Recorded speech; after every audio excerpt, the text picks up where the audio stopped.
Later this year, Boston voters will choose a new mayor and at least four new city councilors. Tonight, we interview one of the recently announced candidates for councilor at large. Born and raised in Mattapan and Hyde Park, she worked as a legal counsel for Elizabeth Warren's presidential campaign, but also has legal experience representing tenants faced with eviction. We'd like to welcome Ruthzee Louijeune. Thank you very much for being with us, Ruthzee. A pleasure to be here, Chris. As we indicated in our introduction, Ruthie, you have done some very important and interesting legal work. Why do you want to be a city councilor now?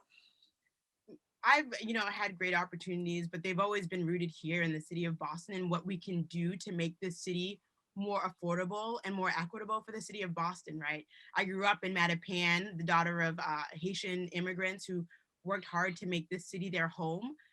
And I think that they have always stressed with me and with my three sisters the importance of education.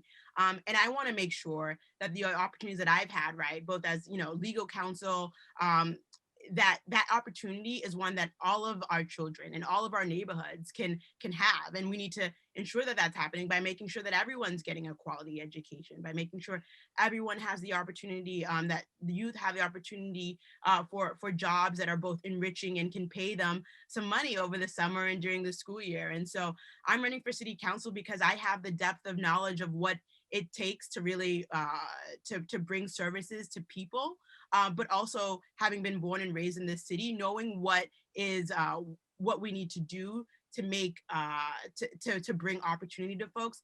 That's something that really drives me. I really love being steeped in community. As a volunteer at the Guild Works, on the weekends, I deliver food to folks who are shut in with coronavirus or who are food insecure, right? I have this understanding of the needs of our community, both based on what I saw growing up, as part of this tapestry of a village of folks who were working class just trying to make it in the city, right? And through the experiences that I've gained, both as a lawyer, as an advocate, as a negotiator, as an activist in the community and an advocate, I have what it takes to be a good negotiator for the everyday people of the city of Boston, and to also, do a great job at responding to constituent issues and constituent services, right? So I think that's what drives me. That's what gets me up every morning to earn the people of Boston's vote, and I'm really excited about this opportunity.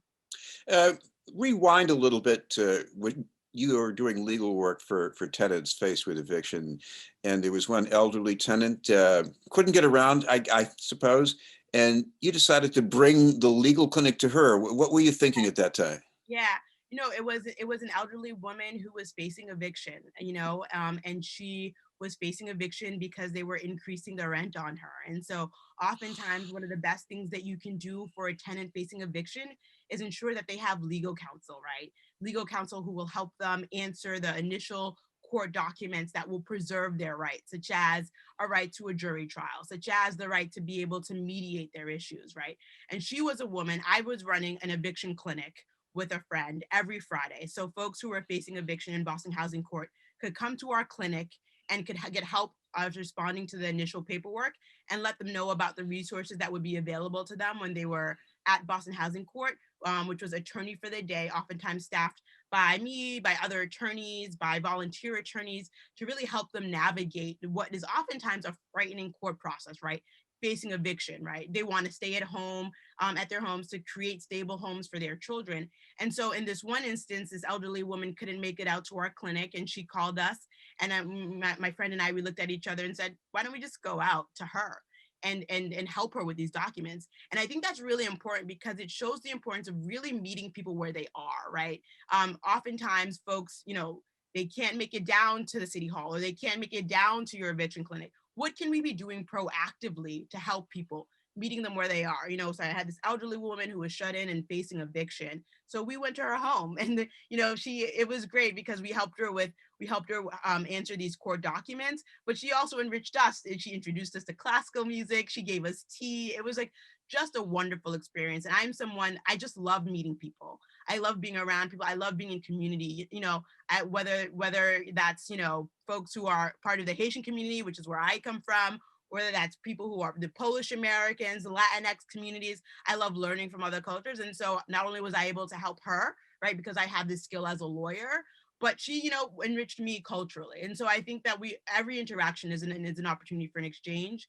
And also as an official, as a city councilor at large, it's really important to remember that, to meet people where they are. And sometimes that means going to them for the services rather than them having to knock on your door all the times. And that's something that really excites me about being a city councilor at large. What I see in that kind of behavior is what your parents were doing for you and your sister, going the extra mile, being proactive, maybe even more than you wanted at the time, perhaps. Tell me about that. No, my parents, they came here with nothing but like this idea of what the American dream was, right? Nothing in their pockets, learning a new language. So it was really difficult for them. But yeah, my father was very much, engaged in our education and it was part of our lives. And so a lot of who I am and a lot of my understanding of what it means to be steeped in community, really to have like a village of folks raising you, comes from my father, comes from our neighbors, right? I grew up in a very diverse, even though we were all working class, like my neighbors were Polish American. Across the street, they were Vietnamese, right? We were all just working class families trying to make it.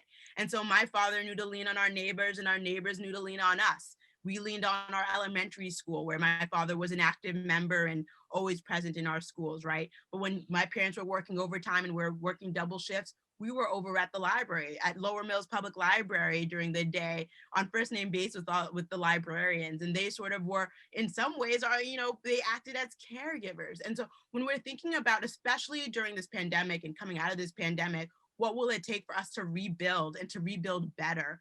It is about taking this village approach to raising our children, to making sure our children have opportunities that will open doors wide open for them, right? The doors that were bolted shut from my parents trying to learn a new language and without the educational background that they've been able to afford me through their persistence and effort. And so I think that as city councilor, it's really important that we are helping parents navigate these systems for their children, especially new English language learners, especially immigrants. Folks who have to work three jobs may not be able to be as involved in their schools. So how do we ensure that even if they're not so involved in their school, that their kids are getting quality education? How do we bring libraries into the process of building back our communities better after the pandemic, right? We've noticed that there's been a spike in mental health issues, especially among our young people, right? If we have libraries as a gathering spot, as a public space, because they are a public resource, right? That have the benefit of city funding, how do we center them into this process of creating community, of building back better, of being a gathering spot for both young and old? And so as city councilor, that's something that really excites me, is how do we use our public spaces more as gathering spaces for our diverse and rich community here in Boston to, again, bring the city to the people.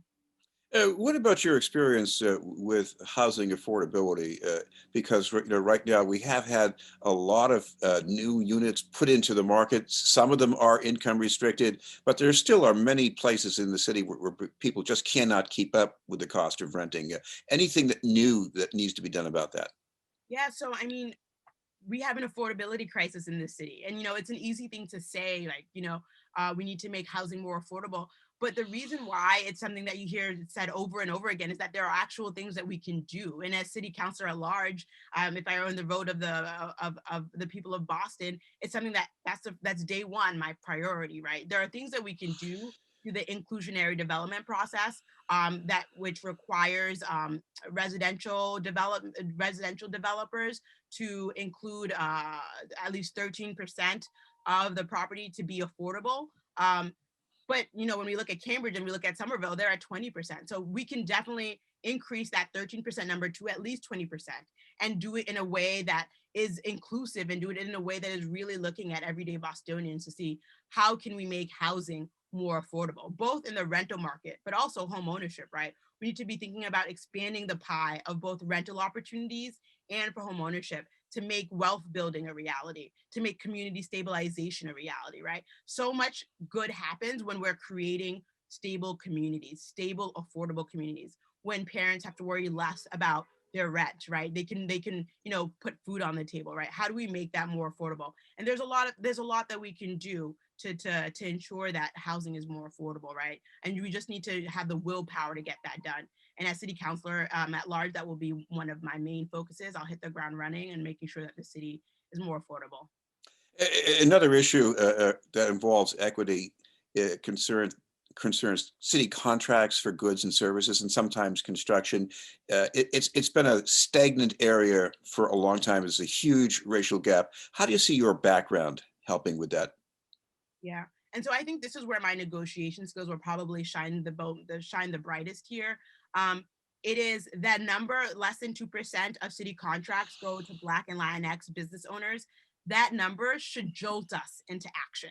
That number is unacceptable by any measure. When we compare ourselves to other big cities, when we compare ourselves to the federal government, there is no reason why that number should be so low. And so we have to take a proactive measure of bringing everyone to the table to commit themselves to closing that gap and to bringing opportunity to Black and Latinx businesses. And we can do that a number of ways. When we look at our contracts, we can make the proposal process from when we're soliciting business, we can make that more manageable and easier to decipher for Black and Latinx businesses. We can remove biases and favoritism towards long established businesses, right? Because when we're talking about long established businesses, those are the businesses that tend not to be owned by Black and Latinx businesses who are just getting their foot in the door, right? So if we are really trying to be intentional about a historic problem, about the historic problem of discrimination and racism in business and contracting, we have to be very intentional about the policies that we put forth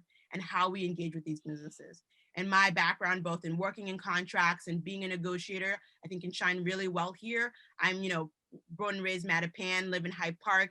I know a lot of the players in this space. A lot of the when we talk about this number and it being startling, a lot of the work is coming from community organizations that are saying we cannot accept this. We cannot accept this low number. And a lot of that work is being done in community by Black nonprofits and nonprofits and business leaders who are saying we cannot stand for this number. We must do more. And so oftentimes the pushes that need to happen at City Hall come from these nonprofit organizations, come from these community leaders. And as next city councilor at large, hopefully, I will work with them to make sure that we are pushing the city in the right direction, pushing it in the direction of equity when it comes to contracting, when it comes to home ownership, when it comes to affordability, right? And just so that we're clear, when we focus on equity for Black and Latinx communities, it really is lifting everyone up, right? When we're talking about home ownership opportunities for first generation home buyers, that's for Black families, that's for Latinx families, that's for families everywhere. That's for families in Southie, that's for families in East Boston, that's for families in Charlestown, that's for families who are really, working class families who are trying to do the right thing, who want to own a home, who want to participate in, who want to have a contract with the city, but face the barriers of wealth, or who face the barriers of not having the money down hand to be able to participate in homeownership and in contracting. Well, thank you very much for taking the time to join us. Thank you so much, Chris. I really enjoyed it. Ruthzee Louijeune, candidate for Boston City Council at large. Thank you. And please visit my website. It's ruthzeeforboston.com to find out how you can get involved and to stay updated with the campaign as we hit the ground running.